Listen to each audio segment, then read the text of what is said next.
안녕하세요. 네, 안녕하세요. 대방열린고시학원 환경보건 담당 이승훈입니다. 반갑습니다. 오늘 첫 시간이고요. 지금 수업에 들어가기 앞서서 우선 과목에 대한 이야기하고, 그 다음에 공부 방법하고, 역대 출제 경향들 조금 좀 브리핑을 하고, 오리엔테이션 비슷하게 하고 수업을 진행해 나가도록 하겠습니다. 우선은 교재가 이제 새로운 교재고요. 이 신교재는 올해 문제들을 다 아주 따끈따끈한 최신 문제들을 담고 있고요.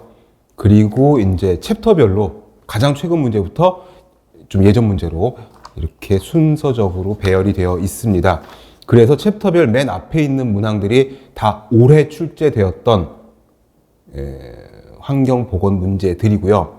그리고 이 환경보건 문제들이 이제 전북 환경도 있고, 그 다음에 전남보건직도 있고, 그 다음에 특히 이제 환경부 문제들이 수록이 되어 있는데, 이 문제들 외에도 책에 미처 다 실지 못한, 그러니까 편집 이후에 치러졌던 시험들은 또 여기 들어가지 못한 문제들이 있거든요. 그런 것들은 또 제가 또 수업을 통해서 여러분들에게 핸드아웃이나 뭐 이런 것들로 나눠드리고 풀어보는 방향으로 하도록 하겠습니다. 첫 번째로는 컨텐츠, 목차가 있는 페이지를 한번 펼쳐봐 주세요. 이 컨텐츠 챕터 1부터 챕터 11까지 법규 환경백서까지가 환경보건학의 범위입니다. 물론 이거보다 더 많은 굉장히 방대한 범위를 가지고 있는데, 일단은 9획 나눠가지고 카테고리별로 이렇게 11챕터로 나눠 놓았는데, 사실 이거보다 더 넓은 방대한 범위라는 건 여러분들이 아시겠죠. 그 다음에 얘는 환경뿐만 아니라 보건, 헬스가 들어가는 부분이기 때문에 환경만 전공하신 분들은 또 이쪽이 또 약하시고, 이쪽을 전공해서 이 과목을 보시려는 사람들은 또 이쪽이 또 부족한. 그래서 우리 카페에 좀 이따 제가 카페에 말씀을 드릴 텐데, 제 카페가 있거든요. 공중보건, 환경보건 스터디 카페. 거기가 이제 제일 빠르게 여러분들이 답변을 얻으실 수 있는, 아니다, 뭐 진통도 마찬가지입니다. 진통이나 이 스터디 카페나 둘 다 제가 한 몫에 같이 보거든요, 게시판을. 근데 문제는 뭐냐면 환경보건 공부 방법을 물어보시는 분들이 제일 많아요. 그러니까 이 과목에 대한 이해가 조금 필요하겠다는 말씀이죠. 공부하기가 되게 장단점이 있어요. 이게 장점은 뭐냐면은 단순 암기가 많고요. 깊게 들어가는 게 없어요. 얕고 넓게 보면 돼요. 근데 단점은 뭐냐면 이게 매년 새로운 게 튀어나오고 바뀌는 게 있고, 그래서 항상 새롭게 업데이트를 해야 돼요. 그래서 장점은 얕게, 이런 말 써도 되나? 그 다음에 암기. 그 다음에 단점은 계속 업데이트가 필요한 그런 과목이어서 요게 이제 좀 혼란을 가중시키는 것 같아요. 그러니까 2년 전, 3년 전 교재나 문제집까지 공부하시면 굉장히 낭패를 볼 수가 있어요. 제가 2013년 이후로 계속 시험을 직접 가서 현장에서 수험표를 들고 들어가서 같이 시험을 보고 있는데, 문제가 특히 환경부 쪽하고는요, 전남보건직하고는요, 이 두 쪽은 굉장히 2018년, 9년 이후로 그 전까지는 평이했어요. 그래서 대비할 게 별로 없이 열심히 풀어보세요. 그냥 이론서 보시면 돼요. 이랬는데 19년, 20년서부터는 이 두 지역의 환경보건학이 굉장히 바뀌고 있어요. 그래서 저도 깜짝깜짝 놀라는, 내 교재에 이걸 미처 넣지 않, 이게 과연 환경보건 범위야? 그런데 어떡하겠어요? 실제 지자체에서, 실제 환경부에서 그 문제를 냈으니 어떻게 쫓아가야 되잖아요. 그래도 발빠르게 업데이트 되는 교재들을 보셔야 되고, 그런 강의를 보셔야 됩니다. 귀와 눈을 항상 열어놓고 환경 쪽 들어가는, 보건 쪽 들어가는 뉴스나 이슈나 정책 같은 게 나오면은 다 찾아보셔야 돼요. 그런 것들을 뽑아가지고 내 폰으로 전달해주는 앱도 있는데, 뭐 그런 거 안 보셔도 돼요. 우리 진통 카페나 그 스터디 카페에 우리 학원 스텝 여러분들이 매일매일 그런 뉴스들을 게시판이 따로 있어서 올려드리니까 그거 보고 관심 있으면 보시고 아니면 넘기셔도 되고. 자, 첫 번째 드리는 말씀은, 우선 일단 공부 방법은 그래요. 장점과 단점이 같이 공존하고 있으니까 거기에 맞춰가지고 제가 수업 중에 계속 말씀드릴 거고, 첫 번째 전달해 드릴 말씀은 요게 이제 챕터별로 문항이 숫자가 다 똑같진 않아요. 그리고 푸시다 보면 제가 찝어 드릴 건데, 아, 이 똑같은 문제 아니야? 이거? 하고서 막 앞을 보고, 이거 똑같은 문제가 또 이 중복 아니야? 그러면서 막 찾아보시는 그런 경우가 간혹 있을 수가 있어요. 많이 쳐내긴 했는데 유사 문제가 한 문제 이상 있잖아요. 그러면 그거는 그만큼 빈출 파트라는 거예요. 문항 옆에는 항상 출처가 있어요. 몇 년도 어디 거다. 그게 다를 거예요. 그러면은 보시다 보면 이건 정말 똑같은 문제인데 글자 한두 글자 빼고는 정말 보기까지 다 똑같은 문제인데 이게 경기에서 나왔었고 다음 해에 충남에서 나왔어. 이런 감을 잡으실 수가 있을 거예요. 요 출처도 하나 틀리지 않은 그대로입니다. 저는 그런 것들을 그 정보의 어떤 그런 그 뭐라 그러지? 통일성 내지는 정보의 정확성 이런 것들을 되게 중시하기 때문에 전혀 틀리지 않은 부분이니까 믿고 몇 년도 여기에서 이런 문제가 나왔었구나 감을 잡으시면 됩니다. 기출의 빈도는 중요도예요. 물론 쉬운 문제가 자주 나올 수도 있지만 뭐 쉬운 거 당연히 다 맞춰야 되는 거고 많이 나오는 건 자주 나오는 건 그만큼 중요도가 있다라는 거. 그런 것들이 어떤 것들이 있냐면 이제 법령이 있고요. 환경 관련 법령이 환경을 전공하신 분들은 익숙하시겠지만 제가 환경보건과에서 겸임으로 제가 한 18년 강의를 했었는데 환경 관련 법규 책이 이렇게 두꺼운 게 있어요. 근데 그걸 제가 수년간 강의를 했는데 여기에 다 들어간 게 또 아니에요. 훨씬 많아요. 백서 맨 뒤에 보면 환경 관련 법령이 국내에만 70몇 개가 나와요. 그 법에 하위법들 있잖아요. 시행령 있고 시행규칙 다 합치면은 뭐 어마어마하고, 그 다음에 정책이 있어요. 이게 환경이 자꾸 업데이트하고 자꾸 바뀌는 과목이라는 게 뭐냐 하면은 그냥 단순 암기로 옛날 그냥 대학 교재 같은 거 있잖아요. 환경보건학 책 하나 달달달달 외우면은 100점 맞는 그게 아니라 요게 이제 지구온난화에 따라서 대기 변화에 따라서 사실 4, 5년 전만 해도 4, 5년? 그렇죠. 한 4, 5년, 5, 6년 전까지만 해도 미세먼지는 이슈가 아니었어요. 그저 봄철에 황사가 왔나 보다 하지 미세먼지라는 용어도 없었어요. 근데 갑자기 미세먼지가 그러면서 PM10, PM2.5, PM0.5는 세포까지 들어가서 세포를 파괴한다고. 그래서 그쪽 관련 정책이 바뀌니까 미세먼지 관련 기준 있잖아요. 환경 기준, 국내 환경 기준이 몇 년도더라?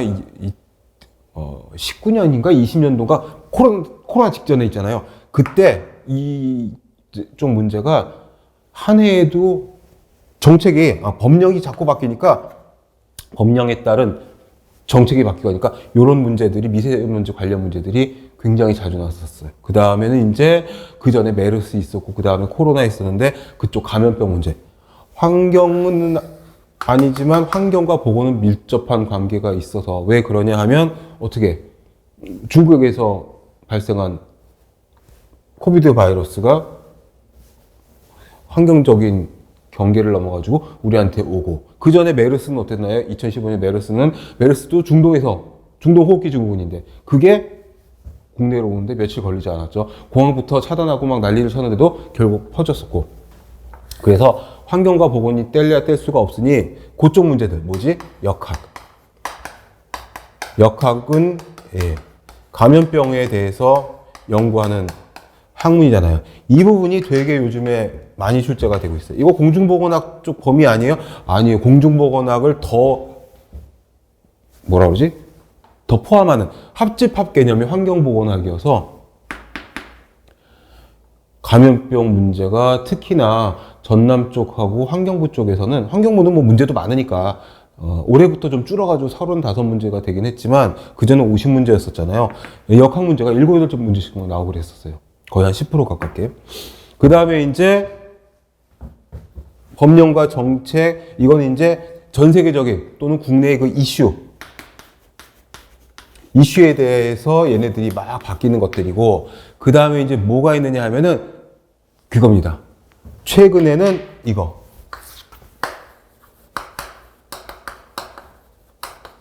최근 2, 3년 동안에 환경부 50문제를 보면 작년까지는 50문제였거든요. 거의 화학물질 특집이에요, 특집. 환경쪽 전공하신 분들은 아시겠지만 이거 물질 안전 보건 자료, 매트리얼 세이프티 데이터 시트? 그치. 예. 물질 안전 보건 자료에서 나오는 그런 정도의 수준의 문제들이 막 나왔었어요. 그러니까 납 중독, 카드뮴 중독, 뭐 이런 수은 중독 이런 간단한 문제가 아니라 아주 새로운 그런, 왜냐하면 환경 백서에 의하면 매년 새로운 화학 물질이 전 세계에 수백 개, 수천 개가 풀리고 있고, 그 중에서 여지껏 누적돼서 문제가 되는 게 몇만, 뭐 4만 7천 건 이상 되고 막 이런 수치들이 나오니까 화학물질에 대한 안전성, 그 다음에 방지책, 뭐 위험성, 보관 방법, 노출되었을 때 어떻게 해야 되느냐, 응급처치, 이런 것들이 다 여기 나오는 내용들이잖아요. MSDS에 물질 안전 보건 자료, 요거 치시면은 검색하시면 쭉 나와요. 그래서 관심이 있는 뭐 많이 나온 것들이 납수은, 카드뮴, 그 다음에 뭐 크롬, 육각 크롬 뭐 이런 것들이잖아요.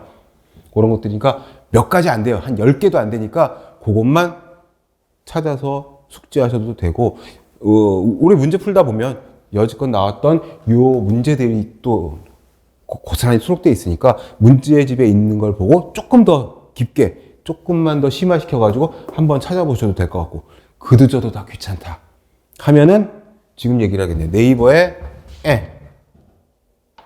카페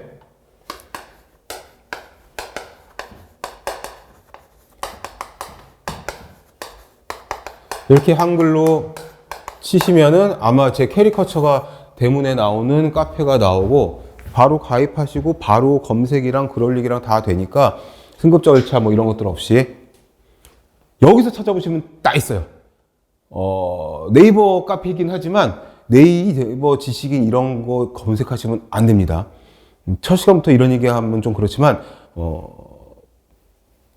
뭔가 검색을 하시고 싶으면은 구글에다가 물어보시던가, 그래야지 믿을 만한 자료가 나요. 믿을 만한 자료는 뭐냐면 이런 것들 네이버나 다음이나 다른 포털에서 검색하면 옛날 것들 막 나와요. 근데 우리가 원하는 건 최신 거거든, 최신 거. 그죠? 2023년 12월 21일 날 개정이 됐다 이거야. 예를 들어서요. 어떤 환경 관련 법령이. 근데 내 시험이 1월 4일이에요. 나온단 말이야. 환경부 문제들은 그런 것들을 기가 막히게 캐치해가지고선 바뀐 법령을 내버려요.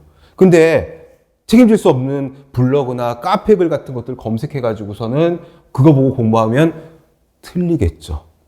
어떻게 해야 돼? 법제처 들어가야 돼요. 법제처 홈페이지가 얼마나 잘 되는지 말도 못해요. 제가 수업 때마다 얘기하는데 법제처 홈페이지 들어가서 한 30분만 놓으세요.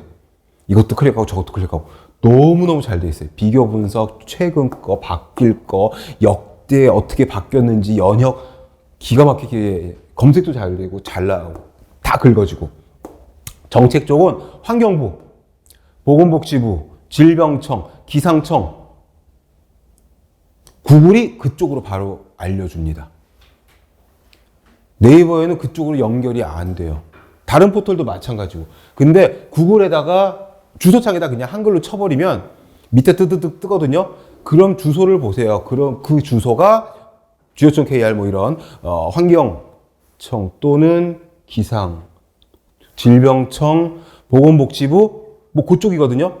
그런데 자료 클릭하면 그런데 자료실로 바로 들어가셔서 가장 최근 거를 보실 수가 있어요. 다 귀찮다? 그냥 카페에다 물어보세요. 아침에 눈 뜨자마자 바로 노트북 끌어다가 제가 일과를 시작하는 게 이거 게시판 체크하는 거예요. 그래서 밤에 공부하다가 또 낮에 공부하다가 질문 올리시잖아요. 그럼 제가 답변이나 댓글 다는 시간 한번 보세요. 05시, 06시 막 이렇거든요. 근데 올리기 전에 카페에서 카페 검색하시면 다 있어요. 여러분들이 궁금해 하시는 게. 거의 이 카페가 이 과목에 지식인화 되어 있어서 이 문제 이상한데 하고 키워드 치면 여기 다 들어있어요. 그러니까 카페 활용을 철저히 하시면 되겠고, 그리고 이제 진도 나가면 보시겠지만 해설이 우리 그 BTV 출판사 스태프 여러분들이 너무너무 싫어하셔가지고 많이 다이어트를 하긴 했는데 해설이 굉장히 긴 문제들이 있어요. 이거는 너무너무 중요하고 필요해서 제가 우겨서 넣은 거예요. 이 이론서를 따로 찾아가지고 보실 필요 없이 이 문제집 한 권으로 이론까지 같이 공부하실 수 있게 해놨어요. 그러니까 그리고 더더군다나 몇 년 된 이론서 이런 거 보지 마시고 가장 최근에 나온 비싼 돈 주고 샀으니 여기 나와 있는 해설을 보시는 게 가장 도움이 되실 거예요. 해설이 긴 거는 보라는 거예요. 문제답만 보시면은 절대로 공부가 되지 않습니다. 수업 들으시고 필기도 하시고 해설을 통해서 공부를 하셔야 돼요. 그게 이제 두 번째, 세 번째 묶어서 들은 말씀이고, 그 다음에 이제 가장 중요한 게 이걸 수도 있어요. 이게 뭐냐 하면은요, 답을 고르는 요령이에요. 객관식이지 않습니까? 객관식이고, 환경문은 아직도 오지선다고, 나머지 시험들은 다 사지선다인데, 이게 이제 재밌는 게 뭐냐면은, 시험지, 보러 가시면 시험지 겉장에, 시험지 나눠주고 나서 종칠 때까지 절대로 넘기면 안 되잖아요. 시험지 겉장에 써 있었어요. 제가 하도 많이 봐서 외웠어요. 본 시험은 문항을 잘 읽고, 문항의 취지에 가장 적합한 하나의 답을 고르는 문제입니다. 이렇게 두꺼운 글씨로 써 있어요. 그게 뭐야? 최선의 답을 고르라는 거예요. 사실 이게 이 전부 다보다 더 중요할 수 있어요. 왜? 공부는 다 했어, 내가. 진짜 책을 몇 권을 다 달달달 외워. 수치까지 다 외웠어. 근데 문제를 이해를 못 해가지고 그 4개 중에 5개 중에서 답을 못 고르는 거야. 얼마나 억장이 무너지겠어요. 말도 못하게 답답한 거지. 근데 그런 응시생들이 전 진짜 많아요. 정말 많아요. 질문, 여기 우리 카페에 질문 검색하시다 보시면은 한번 들어가서 한 2시간 놀아보세요. 심심할 때. 아니면 이제 네이버에 깔아놓고서 이제 뭐 화장실에서 보기 딱 좋아요. 보면은, 이 문제를 왜 이 사람은 이렇게 못 알아먹었을까? 이해를 못했을까? 싶은 질문들이 되게 많아요. 그걸 비난하려고 하는 게 아니라 실제로 시험장에 가면은 일단 멘탈이 되게 흔들리고 내 자리도 아니고 핸드폰 꺼서 뺏겼지. 딱 앉아가지고 앞뒤로 감독관이 있지. 뭐 찾아볼 아무것도 없지. 문제만 풀어야 되는데 긴장하고 당황하고 막 이러면은 문항을 잘 이해를 못할 수도 있어요. 말이 아다르고 어다른데 말장난을 치는 문제들 굉장히 많아요. 거의 그 말장난의 홍수 속에서 여러분들이 스마트하게 융통성 있게 답을 골라내셔야 돼요. 진짜 웃기는 게 뭐냐면 환경 관련 법령이 70몇 가지. 근데 거기에 시행령, 시행규칙, 거기다 별표는 또 얼마나 많아. 환경 쪽은 아시다시피 수치가 중요하잖아요. 규제 수치 이런 것들. 배기가스, 미세먼지, 오존 농도, 앙산 농도 뭐 이런 것들 수치가 되게 많은데 어떻게 다 외우겠냐고.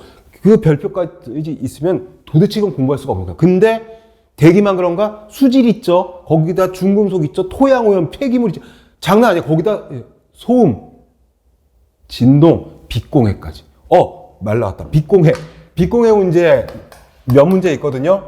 몇 문제 있는 게 왜 그러냐면 환경부랑 전남 쪽에서 이 빛공해가 최근에 재정도 됐고 개정도 되고 해서 빛공해 문제가 많이 나오는데 아무튼 이건 좀 이따 얘기하고 뭔 얘기 하려고 하냐면 법령 문제가 나오거든요. 이렇게 딱 꺾은 괄호로 무슨 법상 무슨 뭐 물어보는 문제가 나와요. 법령을 다 갖다 붙였어요. 5줄, 4줄로. 우리가 이걸 다 아냐고. 근데 그런 문제도 오히려 찬찬히 읽으면서 꼼꼼하게 읽으면서 말이 안 되는 문장이 하나 있거든요. 되도 않는 문장이. 그거 이거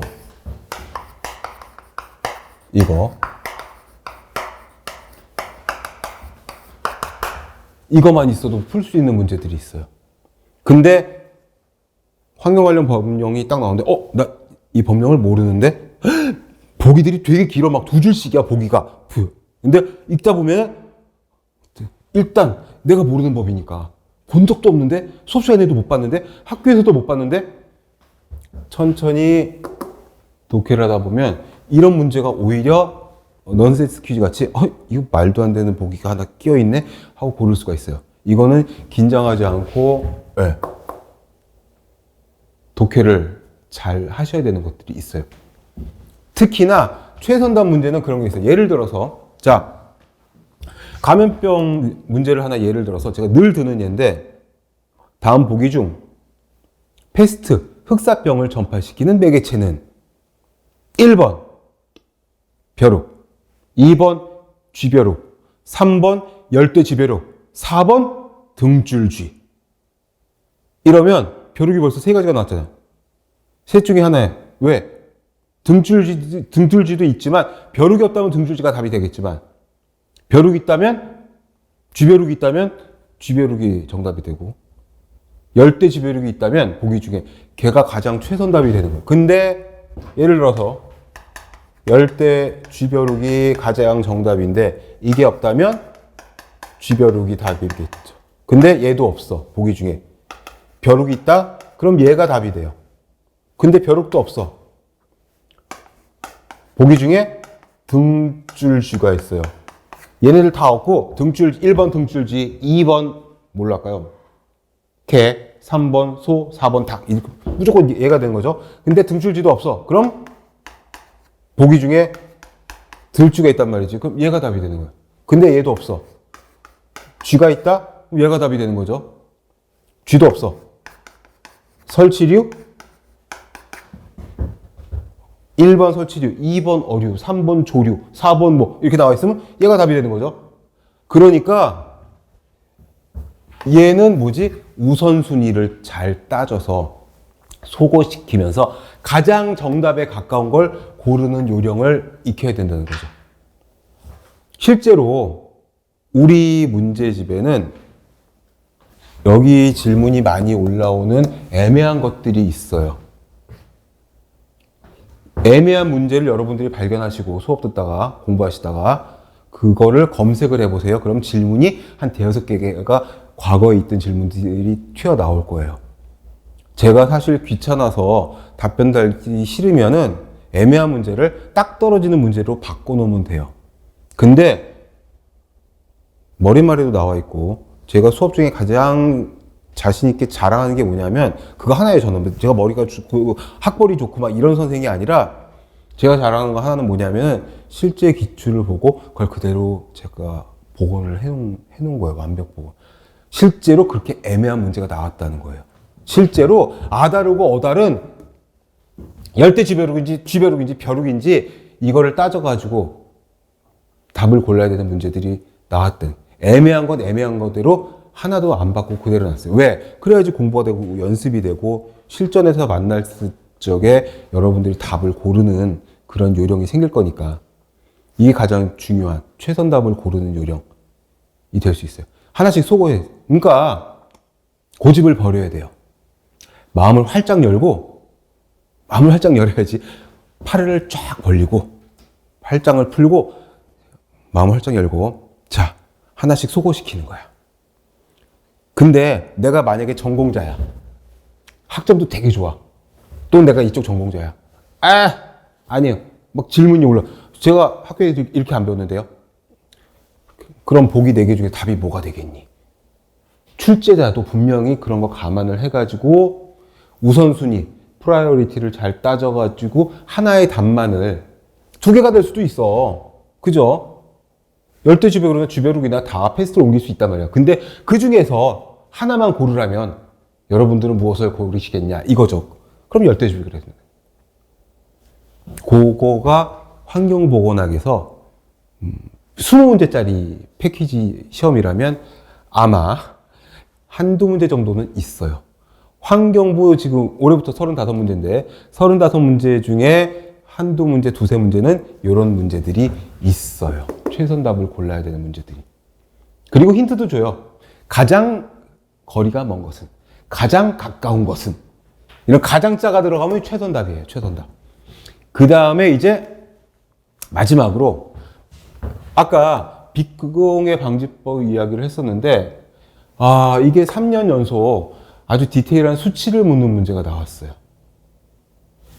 아시겠지만 환경 관련 법령 가면은 시행령 있고 시행규칙 있고, 시행령이나 시행규칙 밑에 별표가 있잖아요. 그 별표에는 아주 디테일하게 조도를 다 밝혀놨어요. 예를 들어서요, 주택가 주간 야간 조도 제한, 조도 규정, 또는 도심지역, 또는 사무실 밀집지역, 공장지대의 오전, 오후 조도 기준, 이런 것들, 또는 소음 기준. 그런 문제들도 출제가 됐어요. 그럼 뭐 저도 모르는 거죠. 저도 뭐 보다 보면 이런 법이 있었어 싶을 때가 있는데, 그런데 그나마 조금 안심이 되는 건 한 3년 동안 같은 별표에서 출제가 됐어요. 물론 그 별표가 좀 크기는 해. 그렇지만 그래도 별표 하나 외우는 거는 그리 어렵지 않을 테니까, 그래도 여러분들이 다 눈 가리고 막 더듬어서 찾아가야 되는 과목이라면 그나마 우리 강의랑 우리 교재가 지팡이 정도는 돼줄 수 있을 거니까 여기까지 보시고 이제 1장부터 수업을 들어가 보도록 하겠습니다. 환경부 문제는요, 올해부터 50문항에서 35문항으로 바뀌면서 재밌는 게 배점이 생겼어요. 배점 1점부터 뭐 5점까지. 그래서 여기 있는 이제 환경 문제들 배점까지는 또 출판사에서 안 넣어주셔서 뭐 자꾸 누구 탓을 하는 게 아닌데 수업하면서 알려드릴게요. 2번 문제 보세요. 8페이지 2번 문제 보시면은 이게 2점짜리 문제였어요. 실제 시험지에는 문항 바로 옆에 몇 점이라고 딱 쓰여져 있어요. 재밌죠? 1번부터 풀어볼게요. 자, 1번은 올해 있었던 전북 환경직 문제입니다. 몇 년 만에 본 것 같아요. 3, 4년 이전에는 전북 환경이 시험에 없었던 것 같아요. 근데 아무튼 다이옥신 문제입니다. 다이옥신 문제. 이것도 방금 전에 오리엔테이션 하면서 말씀드린 그 화학물질, 그쪽 카테고리를 같이 묶을 수도 있어요. 자, 다이옥신에 대한 설명 옳지 않은 것. 다이옥신은 발암물질이다. 1급 발암물질이죠. 아시다시피 인체 내에서 분해되기 어렵고 지속성이 높다. 지용성 물질이죠. 다이옥신은 대부분 다이옥신의 이성질체가 수백 종이죠. 수백 종. 그런데 이제 거의 대부분 다 지용성으로 되어 있기 때문에, 지용성이라는 건 뭐냐면 우리 몸에서 지방과 함께 대사가 되면서 어떻게 지방 조직이 축적이 될 수가 있다는 겁니다. 분해 안 되고요. 그 다음에 3번, 다이옥신은 광학 스모크를 유발하는 주요 대기오염 물질이다. 대기오염 물질이기도 하고 수질, 토양을 오염시키기도 하지만 광학 스모그하고는 관련이 없다고 되어 있습니다. 물론 구글링을 미치도록 밤새도록 한다면 영향이 있다는 문헌을 찾을 수도 있겠죠. 그러나 최선다. 4번 보세요. 다이옥신은 수생생물계에 강한 독성을 나타낸다. 1, 2, 4번이 나는 다 맞는 겁니다 하고 강하게 어필하고 있는 보기들이기 때문에 3번을 답으로 고르셔야 됩니다. 가장 경우의 수가 적은 것들. 이 말씀 왜 드리냐면 너무나 이제 공부를 이제 심화 있게, 심도 있게 하시는 분들이 그러시거든요. 다이옥신이 광학 스모그와 관련이 있다는 그 이야기를 제가 학교에서 교수님께 수업 시간에 들었어요. 그러면서 막 논문들 막 맞아요. 그럴 수 있어. 환경 쪽은 굉장히 방대하고 범위도 넓고 자꾸 바뀌니까. 그런데 이 문항에 더 많은 3번이 정답이다. 가장 거리가 머니까. 이거 내가 옳다고 문제랑 싸우면 안 돼요. 뭐 주최 측과 싸우겠다는 거야. 출제자랑 싸우겠다.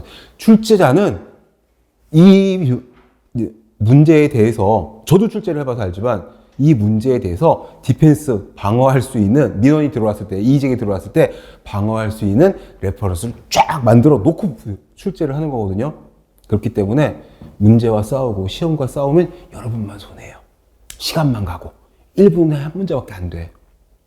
물론 1분은 긴 시간이긴 하지만 아무튼 문제가 좋던 나쁘던 우리는 정답을 골라서 맞추고 나서 합격한 다음에 아휴 야 문제 그지 같아. 니는 보지 마. 난 붙었지. 니는 보지 마. 문제 후져. 공부하기 힘들어. 뭐 이렇게 자랑하고 저기 하면 몰라도 일단 붙고 나서 보자고요. 맞추고 나서 보자고. 그래서 3번 정답이 되고요. 거기 해설에 광학 스모그에 대한 내용이 들어가 있습니다. 2번, 이 문제가 올해 따끈따끈한 환경 문제고 2점짜리 문제입니다. 2점짜리 문제니까 난이도가 좀 낮다라는 걸, 중하 정도 된다는 걸 눈치를 챌 수가 있겠죠. 그런데 기후변화와 관련 있는 건강 영향은 여러 번 출제가 됐었어요. 전남에서도 나왔었고요. 그리고 어디야? 저기. 해경. 해양경찰청도 환경보건 과목 있잖아요. 거기서도 출제가 된 적이 있고, 질문도 가끔 들어와요. 자, 옳지 않은 걸 골라라. 심혈관계 질환이 기후변화로 인해서 증가할 수가 있어요. 너무 추워지거나, 너무 더워지거나, 또는 미세먼지가, 공해가 심해지거나, 이럴 때 심혈관계 질환 증가할 수 있는 것으로 되어 있어요. 건강 피해는 국가 간 동일한 수준으로 발생한다? 그렇지가 않아요. 밑에 해설도 나와 있지만, 지형이나 지역별로, 그리고 또 좀 그런 건 뭐냐면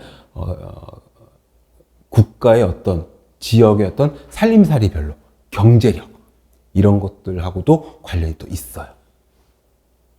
3번, 당연하죠. 곤충맥의 감염 질환을 기후변화에 따라서 곤충이 창궐할 수가 있잖아요. 비브리오 감염증 같은 수인성 질환 당연하죠. 수인성 감염병, 홍수가 나고 쓰나미가, 지진, 해일, 그러면 이제 잠겨져 있던 여러 병원체, 병원균 이런 것들이 막 스프레드, 퍼질 수가 있는 거죠. 온열 환자 당연히 증가할 수 있습니다. 3번, 자, 이 문제는 한 10여 년 전쯤에 자주 나오던 문제인데 최근에 안 나오다가 환경부에서 올해 나왔어요. 그러니까 이제 출제자들이 막 관연도 문제들을 들춰보면서 이제 변형을 줘서 출제를 하겠죠. 요거 2점짜리 문제예요. 도스라고 합니다. 도스. 투여량이죠.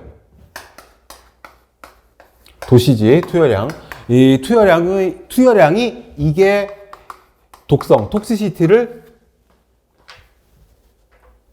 가늠할 수 있다. 그러니까 물도 그렇고 어떤 물질도 다 독성이 있는데 투여량에 따라서 독이 되느냐, 약이 되느냐, 식량이 되느냐, 이걸 말하는 사람이 약학의 아버지, 독성학의 아버지라고 불리는 파라셀수스, 이렇게 표기를 했는데 파라셀서스, 파라켈수스, 파라켈서스 어떻게 표기해도 일단 스펠 보시고 아 파라셀수스구나 이렇게 보시면 됩니다. 독성학의 아버지. 나머지 분들은 해설에 이론서 따로 찾아보지 않아도 될 정도로 제가 넣어놨고 9페이지 상단에 요 해설 요것만 외우셔도 풀 수 있는 문제들이 꽤 있으니까 포인트만 넣어놓은 겁니다. 특히 파스테르 제일 많이 나오는 분이잖아요. 거기 보세요. 닭콜레라 백신, 광견병 백신. 파스테르와 쌍벽을 이루어서 문제에 잘 나오는 사람이 독일의 코흐인데, 프랑스의 파스테르와 독일의 코흐인데, 파스테르는 코흐가 발견한 균들의 백신을 발명했고, 코흐는 병원체를 주로 발견하고. 그래서 병원체 발견 쭉 나오면은 대충 코흐가 정답이고요. 백신을 발명했다 그러면 대충 파스테르 쪽이 정답이니까 코흐와 파스테르가 헷갈리게 나오는 문제가 있다면 백신 쪽은 파스테르, 미생물 병원체의 확인, 발견, 이거는 주로 코흐 쪽이다 이렇게 보시면 됩니다. 나머지 분들은 또 문제 풀면서 나오는 이야기를 해드릴게요. 4번은 전북 문제인데 장외 영향 평가, 장외 영향 평가서라는 게 있는데 이게 밑에 더 알아보기 박스 보시면 바뀌었어요. 2021년에. 근데 2023년 문제에 바뀌기 전 명칭이 나오는 거죠. 어쩌겠어. 싸울 거야? 문제 잘못됐는데요? 오류인데요? 이렇게 하시면 안 되죠. 안 됩니다. 예, 그렇게 냈으면 그렇게 푸시면 됩니다. 화학사고 예방 관리 계획서로 이 명칭이 바뀌었고 통합이 되었는데, 그렇다면 앞으로 장애 영향 평가서는 화학사고 예방 관리 계획서로 출제될 수도 있겠죠. 근데 아무튼 1, 2, 3, 4번 보고 고르는데, 자, 나는 아까 이 부분에서 말씀드린 것처럼 장애 영향 평가서는 금시초문인데, 아니면 이런 게 있다는 것만 봤지 이렇게 디테일하게 나올 줄 알았겠나? 자, 그럼 천천히 읽어보는 거죠. 얼마나 상식적인 문장이 있는지. 왜? 법은 상식의 척도, 법령은 상식의 최소한이니까. 자, 장애 영향 평가란 화학사고로 인해 미치는 영향 범위가 사업장 외부의 사람이나 환경에 미치는 영향의 정도를 분석하는 것을 말한다. 아, 그런가 보다.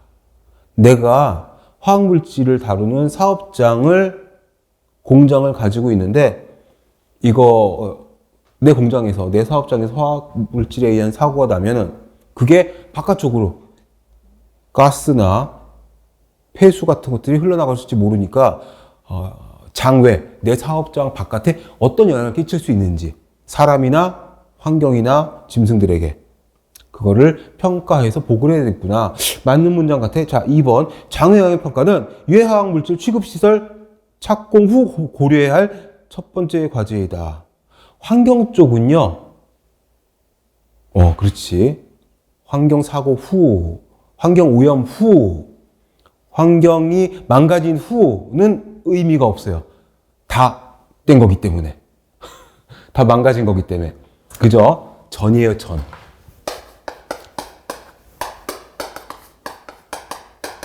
전입니다. 항상 before. 전 고려해야 할 첫 번째 과제이다. 이 법령은 모르지만 말이 안 되는, 상식적으로 이해가 안 되는 문장이 있으면 그게 정답일 수가 있어요. 그럼 3번 볼까요? 장애영향 평가서는 목록, 취급대항, 유해성 정보를 포함한다. 아까 말했던 물질안전보건자료 같은 그런 것들이 비치되어 있어야 돼요. 그죠? 그게 아마 법으로 규정이 되어 있어요. 내 사업장에서 유경매를 사용한단 말이야.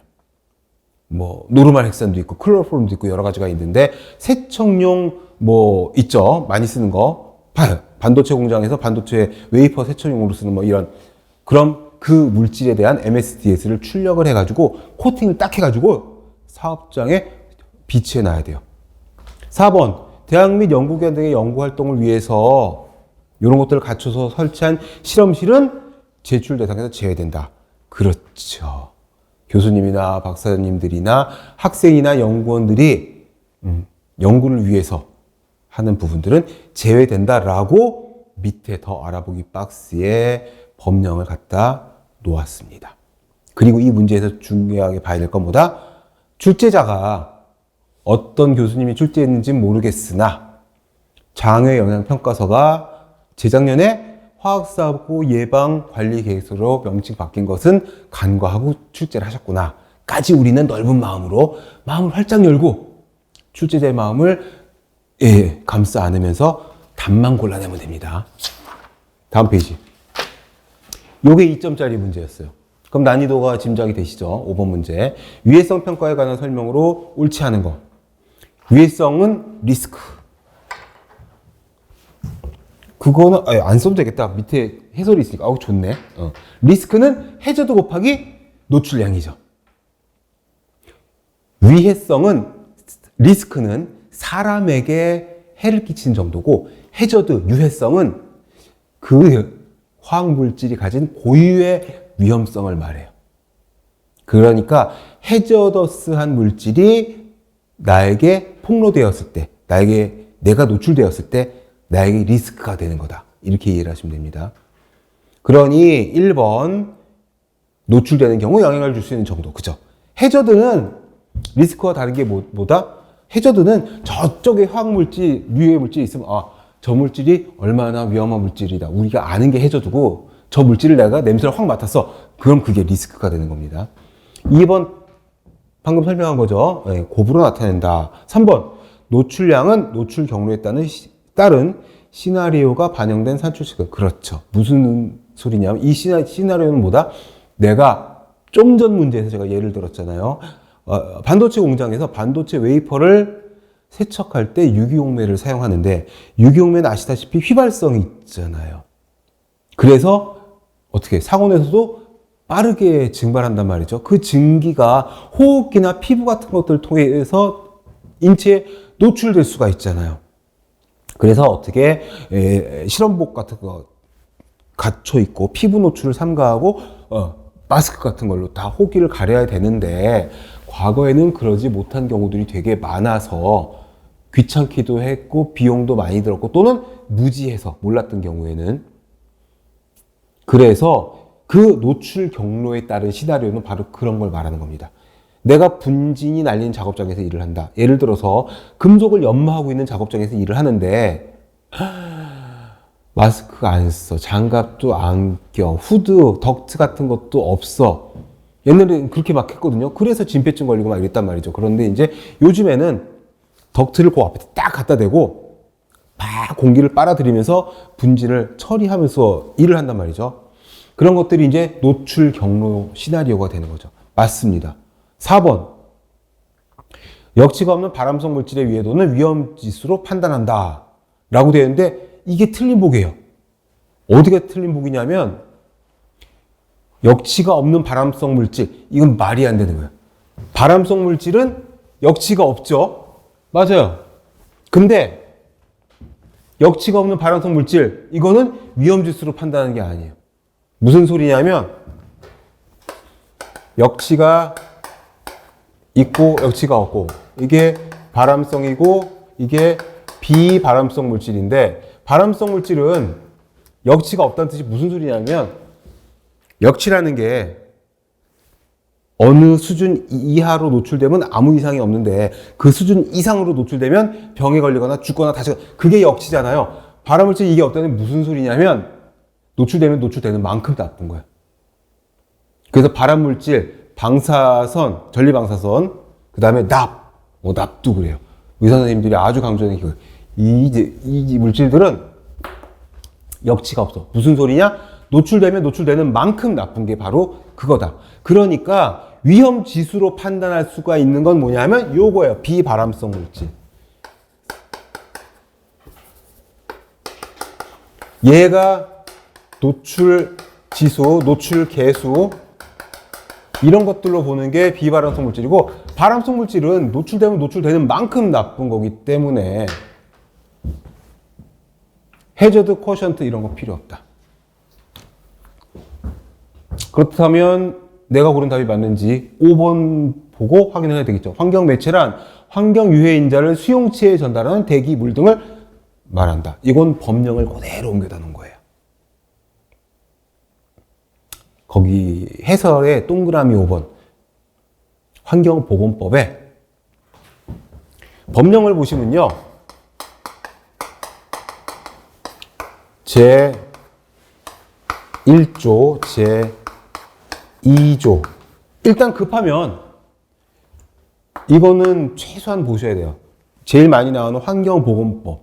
환경보건학이니까. 환경보건법의 제 1조, 제 2조 정도는 뭐 달달달 외우라는 게 아니라 숙지를 하고 계시면 좋아요. 여러 번 정독해서 한 10번쯤. 10번쯤 정독하면은 머릿속에 웬만큼 들어옵니다. 저처럼 나이 먹고 저기 한 사람들도 그러는데 여러분들은 한 5번 읽으면 확 외워질지도 몰라요. 제1조는 그 법의 목적이고요. 제2조는 글씨가 쓰기 싫은 거냐? 왜 예쁘게 써야지. 그 다음에 제2조는 이 법에서 사용하는 용어의 정의예요. 이거 되게 중요해요. definition. 정의. 이 문제 굉장히 많이 나오거든요. 환경보건법에서, 대기환경보전법에서, 각종 환경 관련 법령에서 다 볼 수 없어. 그걸 누가 다 보냐고. 우리가 무슨 사법고시 준비해? 없어진 사법고시를. 1조, 2조 정도만 몇 번 봐두셔도 굉장히 큰 도움이 됩니다. 왜냐? 이 정의 문제가 굉장히 많이 나와요. 괄호 넣기로도 나오고 이렇게 객관식으로도 나오고. 더 알아보기 10페이지에 있는 비발암물질과 발암물질의 유해지수, 그 다음에 초과 발암 확률, 요거 중요 표시해 두시고 시간 날 때 꼼꼼히 읽어보셔야 됩니다. 환경부 문제에는 이 초과 발암 확률 있잖아요. 이 문제가 매년 나와요. 매년. 그 수치 있죠? 10의 마이너스 6승 이상이냐 이하냐. 수치도 알아두셔야 돼요. 이 문제 뒤에 있어요. 한두 장 넘기면 거기서 다시 말씀드릴게요. 자, 6번 보시면요. 위해성 평가의 한계로 지적되는 것으로 옳은 것은 위해성 평가, 리스크를 평가하는 거죠. 해저더스한 물질에 인체가 노출되었을 때 얼마나 위험하냐 이걸 보는 겁니다. 많은 비용과 시간이 소요된다. 그렇겠죠. 왜? 급성으로 해를 끼칠 수도 있지만 만성으로 해를 끼칠 수도 있어요. 납 같은 것들이 그렇죠. 수은 같은 것들이 그랬고요. 아주 아까 파라셀수스의 정의처럼 고농도로 확 단번에 노출된다면 대번에 죽을 수도 있겠지만 환경 쪽에 어떤 그 위험의 노출이라는 게 사실은 저농도로 단연간, 수년간 또는 평생 동안 계속 노출이 돼서 쌓이는 것들이 많거든요. 그러니까 시간 엄청 들고요. 이거를 연구하려면 비용도 많이 들어요. 인체 실험을 할 수가 없잖아. 그러니 어떻게 동물 실험을 해야 되는. 동물 실험도 요즘에는 만만치가 않아요. 그래서 미생물로도 하고 실험실에서 실험도 하고 그러는데 그게 이제 정말 뭐라고 해야 되냐면 굉장한 비용과 노력이 필요한 삽질 같은 거죠. 그래서 사실 인체 실험으로 하면은 정말 대번에 결판이 날 것을 동물 실험으로 하면 뭐 2, 3년.